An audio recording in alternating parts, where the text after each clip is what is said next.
Bonjour, bienvenue dans cette nouvelle vidéo. Donc comme le titre l'indique, cette vidéo c'est les chroniques d'une stagiaire au GBEU, le chapitre 2.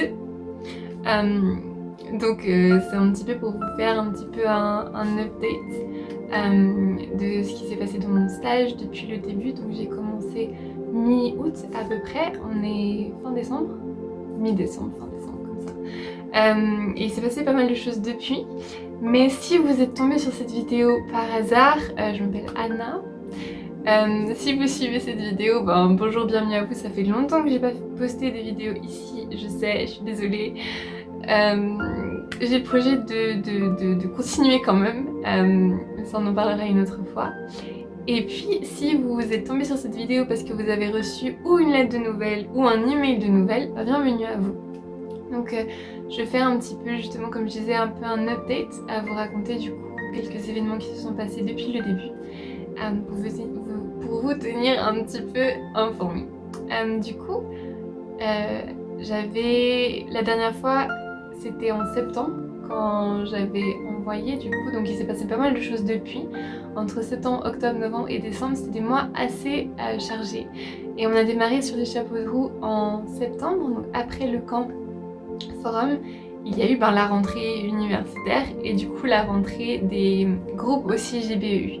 Donc juste avant la rentrée officielle des groupes, on a fait une soirée de rentrée avec les différents responsables des groupes donc sur Genève.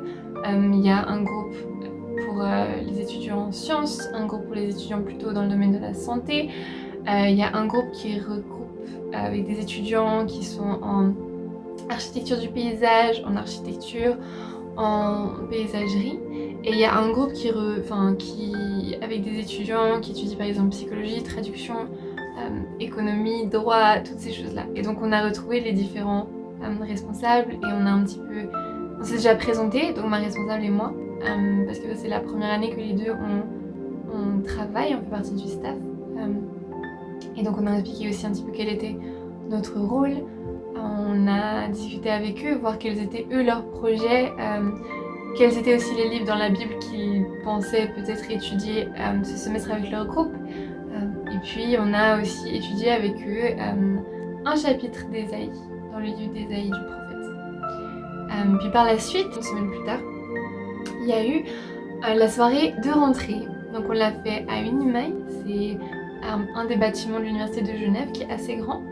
Et on a demandé donc une salle là-bas et puis on a invité tous les étudiants. On a pu envoyer un mail aux étudiants de toute l'université parce que les GBEU sont reconnus par l'université. On a posé des affiches partout, on a invité les personnes qu'on connaissait et tout. Et la soirée de rentrée, c'était vraiment chouette, on est vraiment reconnaissants. Il y a eu beaucoup de personnes qu'on n'avait jamais vues auparavant, qui étaient nouvelles dans le groupe. Et puis il y avait des têtes, des personnes qu'on n'avait pas vues depuis longtemps, que ce soit à cause notamment du confinement, du déconfinement, des conditions d'études un petit peu compliquées qu'il y a eu ces derniers temps. Donc c'était vraiment une joie de pouvoir tous se retrouver ensemble. On a pu présenter qu'est-ce que sont les GBEU, présenter qui sont les différents responsables, quel est notre rôle aussi. Et puis on a pu étudier ensemble un passage d'Ésaïe de nouveau, qui est Ésaïe 53, qui nous parle justement de ce que Jésus a fait, des différentes souffrances par lesquelles il est passé pour nous, parler de la croix, parler de ce que ça veut dire le salut. Et on est vraiment reconnaissant d'avoir pu avoir cette soirée et d'avoir pu qu'elle se déroule comme ça en fait. C'était vraiment une joie. Et puis parallèlement à ça, donc dans mon stage, j'ai une partie formation. Et dans cette partie formation, je suis en fait des cours à la HET Pro, Emmaüs, une haute école de théologie ici en Suisse. Et donc j'ai aussi eu ma rentrée à moi des cours là-bas. Donc j'ai pris 2 cours. Un cours sur les origines du christianisme et un cours sur Actes. Et franchement, c'était vraiment génial. Beaucoup de travail, mais c'était vraiment passionnant de pouvoir faire ça. Donc tous les lundis, je pouvais aller là-bas, suivre ça, en apprendre justement plus sur l'histoire du christianisme, sur d'où est-ce que ça vient, pourquoi aussi on a certains problèmes qu'on a aujourd'hui, pourquoi est-ce qu'il y a certaines doctrines qu'on a aujourd'hui, et de voir qu'en fait on n'a pas réinventé la roue, mais qu'il y avait déjà des questions qu'on a aujourd'hui qui se posaient déjà à l'époque en fait, et de voir aussi au niveau des persécutions, au niveau des martyrs. Ça m'a fait beaucoup réfléchir personnellement aussi par rapport à ma foi, à comment je vis ma foi, par rapport à comment est-ce qu'on voit l'évangile aujourd'hui, comment est-ce qu'on présente l'évangile aussi. On a parlé justement dans les actes de ce qui s'est passé, de la formation aussi de l'église, des différents voyages missionnaires, des différents personnages, des différentes personnes, de vraiment l'action du Saint-Esprit au travers des personnes de l'époque et que ça continue aujourd'hui. Et donc j'étais vraiment super heureuse et vraiment reconnaissante de pouvoir suivre ces cours. Je vais continuer aussi le semestre prochain, donc à voir un peu quel cours je vais faire, mais je me réjouis, c'était vraiment chouette, vraiment intéressant de pouvoir avoir ce genre de cours. J'avais jamais eu de cours de théologie avant, moi j'ai fait de la traduction avant, donc ça n'a pas grand chose à voir, mais c'était très intéressant aussi de voir comment est-ce qu'on abordait la foi sous cet angle-là. Donc ça c'était très chouette. J'ai aussi pu pendant ce semestre tenir un groupe où on a fait l'enquête. Donc l'enquête ça ressemble à ça. Et en fait ce sont des études bibliques sur l'évangile de Marc qui sont en fait destinées à des personnes en recherche ou des personnes qui ne connaissent pas forcément Dieu, des personnes qui ont déjà lu l'évangile mais qui aimeraient le redécouvrir. Et donc on a pu faire ça tous les mardis entre midi et 2h ici chez moi, de vraiment prendre le temps aussi de manger, prendre le temps de discuter, et puis voilà, attaquer et le texte biblique et les questions. Donc il y a eu et le fait qu'on soit pas beaucoup, on était entre 2 et 5 généralement, ça a vraiment permis de pouvoir aborder certaines questions plus en profondeur, de pouvoir y réfléchir aussi pendant la semaine, de se demander on voit Jésus, comment est-ce qu'il agissait, qu'est-ce que ça nous apprend, qu'est-ce que ça nous enseigne, comment est-ce qu'on peut appliquer aussi certaines de ces choses dans nos vies, que ce soit par rapport à la foi, par rapport aussi à la guérison, par rapport à vraiment différents sujets, à l'espoir aussi. Et donc c'était vraiment chouette. On n'a pas tout à fait fini, donc on continuera ça aussi au deuxième semestre en tout cas, pour un certain temps. Donc ça c'était vraiment chouette. J'ai vraiment apprécié, j'ai aussi eu l'opportunité et le privilège de pouvoir chaque semaine me retrouver avec une étudiante autour d'un café, d'un thé ou même de rien, et autour surtout de la Bible. Et on s'était dit que on voulait pouvoir étudier et voir en fait que dans l'Ancien Testament il y a énormément de prophéties qui ont été dites sur Jésus, mais lesquelles se sont réalisées, comment est-ce qu'elles se sont réalisées, qu'est-ce qu'on voit en fait et pourquoi est-ce que Jésus, il est celui qu'on attendait sans même le savoir, ou celui que les Juifs attendaient dès le Messie en fait, et de pouvoir voir ça. Donc on a pu se voir chaque semaine aussi de nouveau, sous forme de mentorat. J'ai pu aussi prendre le temps de prier avec elle, de prier pour elle. Et donc c'était vraiment chouette, et c'était aussi un des objectifs des GBEU cette année, de vraiment promouvoir le discipulat, promouvoir le mentorat, notamment dans une époque où il y a confinement, déconfinement, mesures sanitaires, pas mesures sanitaires, et de dire à deux, ça peut jamais se fermer en fait, ça peut pas être interdit. Donc on a pu continuer ça, et c'était vraiment un privilège pour moi aussi de pouvoir redécouvrir ça. Et on va continuer au deuxième semestre sur un autre sujet, mais je vous en dirai plus une prochaine fois, ou si ça vous intéresse, écrivez-moi et on en discute volontiers. Donc c'était un petit peu ça les différentes choses, et puis je suis vraiment reconnaissante d'avoir aussi pu prendre le temps de pouvoir étudier la Bible en fait, de pouvoir étudier différents sujets, notamment dans le cadre de la formation interne du stage. On reçoit un dossier un peu comac avec chaque semaine un thème différent. Il y a certaines semaines où j'avais juste pas le temps, donc j'ai pas fait, mais je vais me rattraper. Et puis de découvrir différents sujets. Donc il y a eu par exemple la souveraineté de Dieu, qu'est-ce que ça veut dire, comment est-ce qu'on le voit. Il y avait aussi tout ce qui était gestion du temps. J'ai encore des progrès à faire là-dedans. Il y avait par rapport à l'évangélisation, par rapport à la grâce de Dieu, par rapport à la justice, par rapport à qui est Dieu, par rapport à qu'est-ce que l'évangile, et des tas de sujets comme ça. Et c'est vraiment génial, une vraie bénédiction de pouvoir s'asseoir et de pouvoir travailler là-dessus, de pouvoir vraiment se l'approprier et de l'utiliser par la suite aussi lors de différentes réunions de groupe, des groupes que j'ai pu d'ailleurs visiter. J'ai pu visiter le groupe de l'EPIA, le groupe de sciences, le groupe d'Unimai, et c'est vraiment beau de voir qu'il y a diversité de groupes, diversité de manières de fonctionner, diversité de livres qui sont étudiés, de la Bible, diversité de tout en fait, de domaines d'études, mais de voir que vraiment tout le monde est uni autour du fait de vouloir mieux connaître Dieu, et de vouloir mieux connaître sa parole en fait. Et c'est vraiment ça qui unit, c'est vraiment cette vision-là de connaître Dieu et de le faire connaître aussi au travers des études, à nos compagnons de classe, à nos camarades de classe. Donc ça c'est vraiment une bénédiction. Et puis il y a certains groupes qui ont fait des soirées un peu spéciales.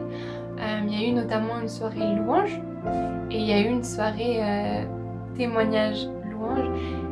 Et c'était vraiment beau de pouvoir se retrouver avec d'autres étudiants, d'autres jeunes et de prendre le temps vraiment de venir louer Dieu, de venir élever Dieu, de passer des bons moments ensemble. Et puis aussi lors des témoignages, voilà, il y a vraiment eu des sujets un peu sensibles qui ont pu être abordés. Certaines personnes ont pu partager un vécu qui était voilà, sur des choses assez personnelles peut-être, mais dans le but vraiment de pouvoir édifier les autres, de pouvoir faire du bien aux autres et de pouvoir montrer que Dieu est grand, Dieu est fort et qu'il peut se révéler dans chacune des situations de notre vie. Donc ça c'était vraiment chouette.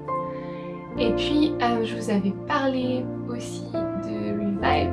Donc Revive, pour rappel, c'est en fait la vision du réveil, la vision d'un réveil personnel, d'un réveil en Europe, d'un réveil dans nos universités.